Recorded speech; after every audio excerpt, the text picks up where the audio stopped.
Productions.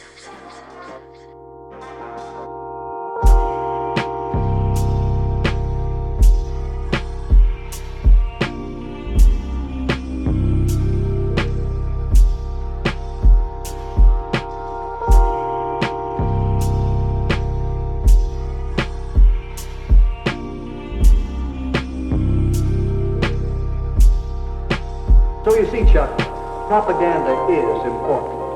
Well worth any time you give, study. I see that. But how can you study it? Well, you can begin by investigating the techniques of propaganda. Here, I've listed some of the main ones. Glittering generalities, transfer, name calling, card stacking, testimonial, plain folks, and bandwagon.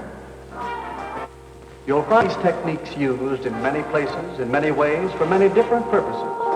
Your job is to recognize them when you see them. My first job was to understand what they mean. What is glittering generality?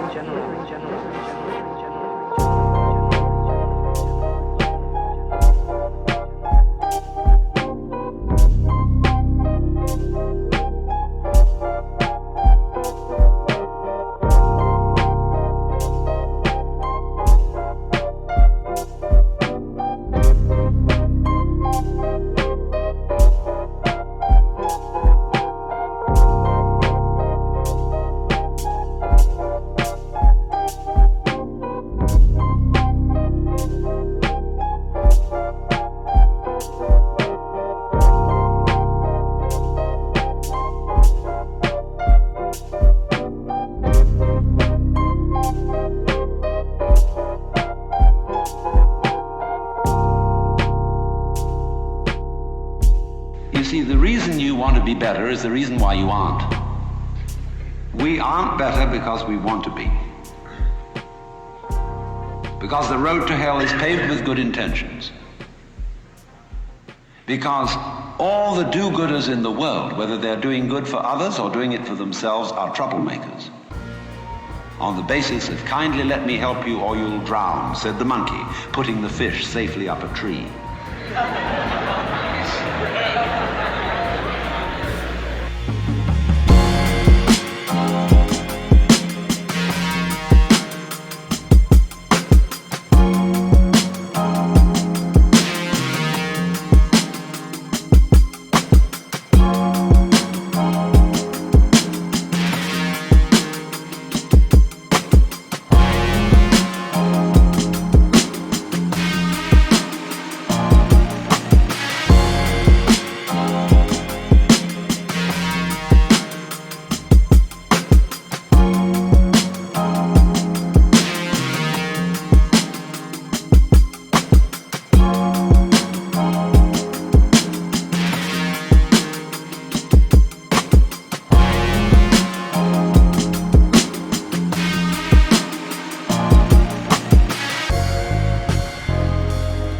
Of itself so. That's their Chinese expression for nature.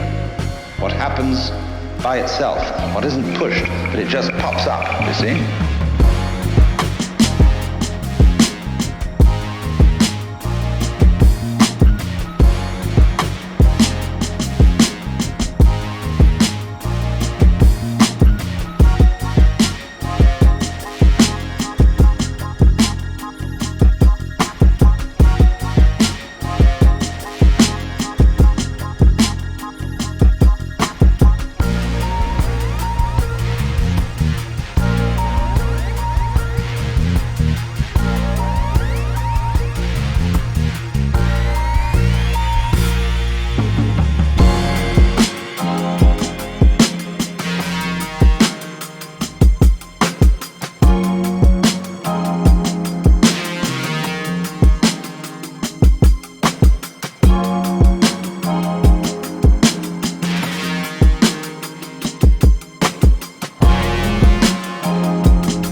in a certain way, a way that ignores or screens out the fact that every one of us is an aperture through which the whole cosmos looks out. You see, it's as if you had a light covered with a black ball, and in this ball were pinholes, and each pinhole is an aperture through which the light comes out. So in that way, every one of us is actually a pinhole through which the fundamental light, that is the existence itself, looks out.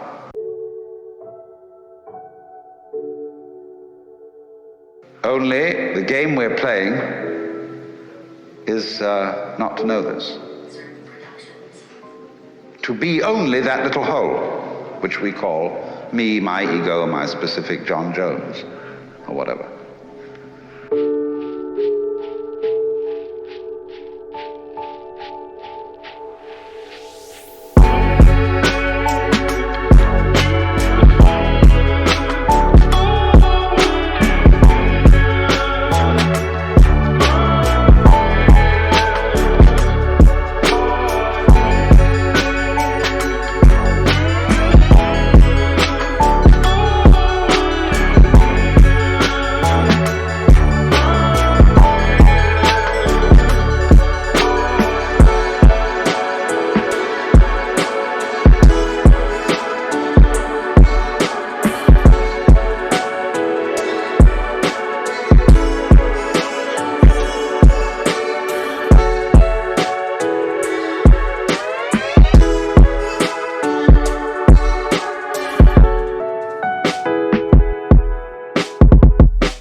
But a Buddha can't be stuck.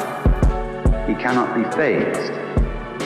He always flows, just as water always flows, even if you dam it. The river just keeps on getting higher and higher and higher until it flows over the dam. It's unstoppable. Now, Buddha said then, you all suffer because you cling to the world.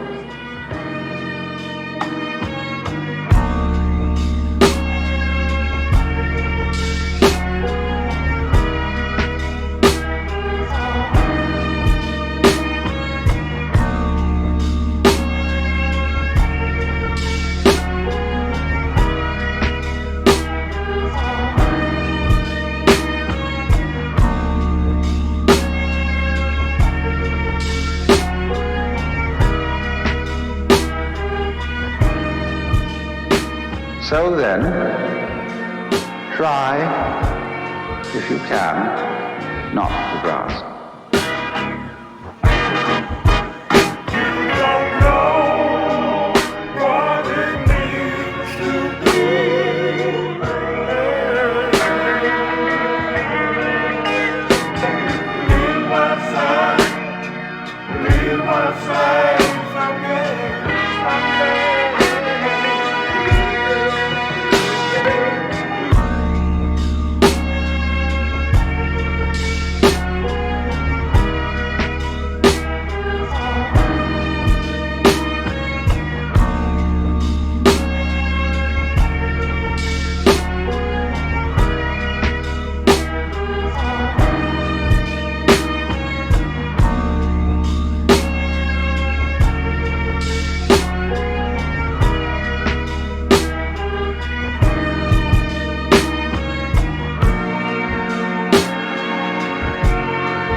Well, do you see that that immediately poses a problem?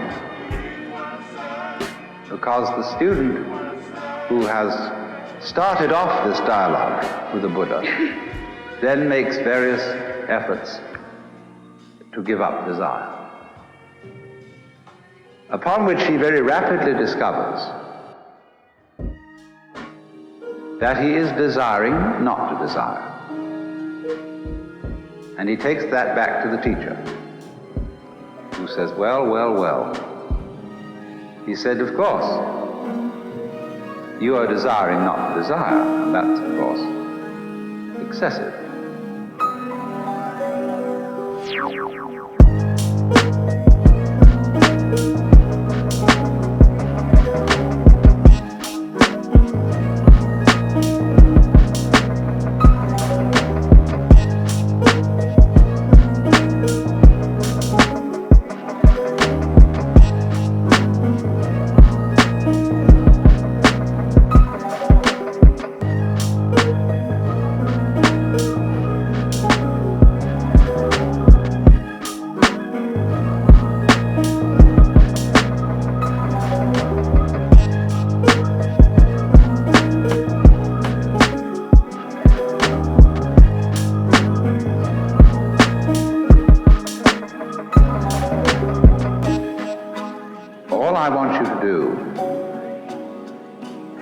Give up desiring as much as you can.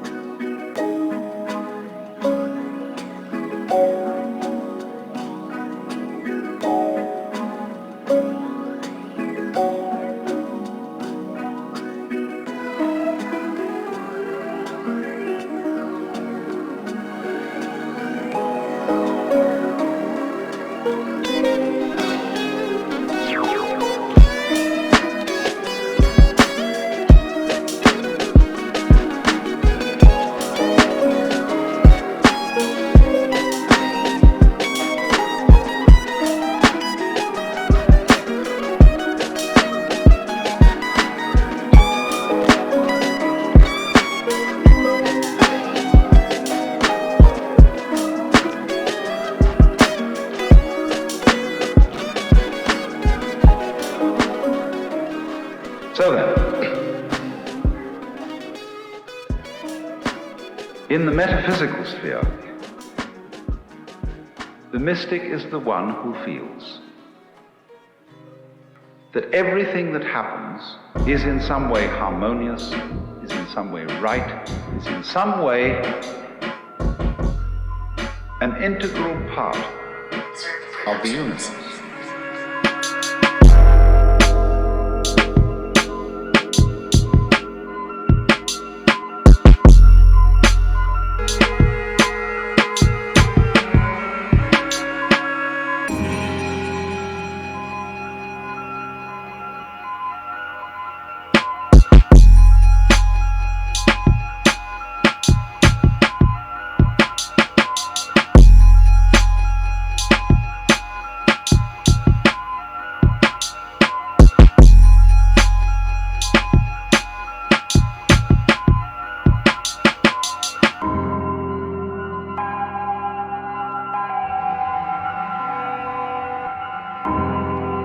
Social distancing on the premises at all times.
Now, when we transplant or translate that into the moral sphere, the sphere of human conduct, the equivalent is this. There are no wrong feelings.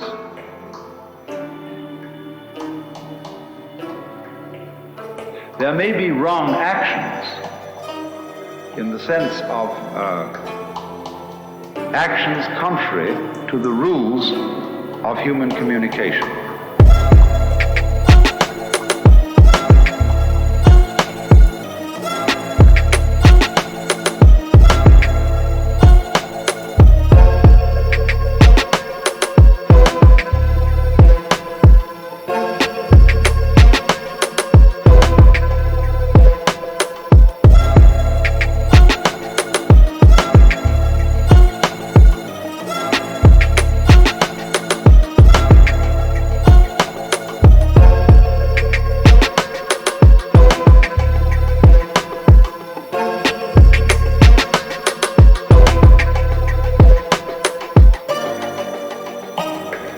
Diabolical things are done in the name of righteousness. And be assured that everybody of whatever nationality or political frame of mind or religion always goes to war with a sense of complete rightness.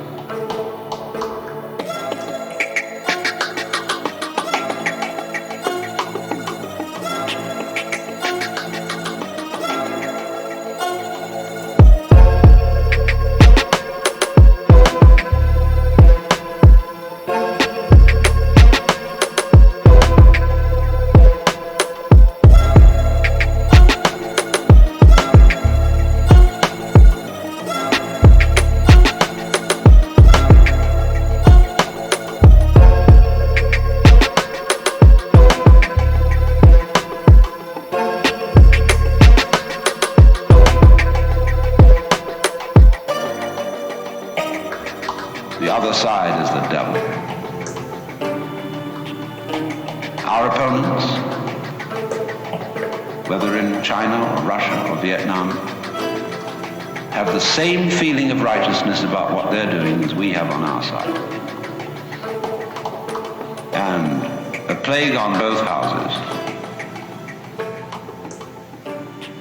because, as Confucius said, the goody-goodies are the thieves of virtue, which is the form of our own proverb, the road to hell is paved with good intentions.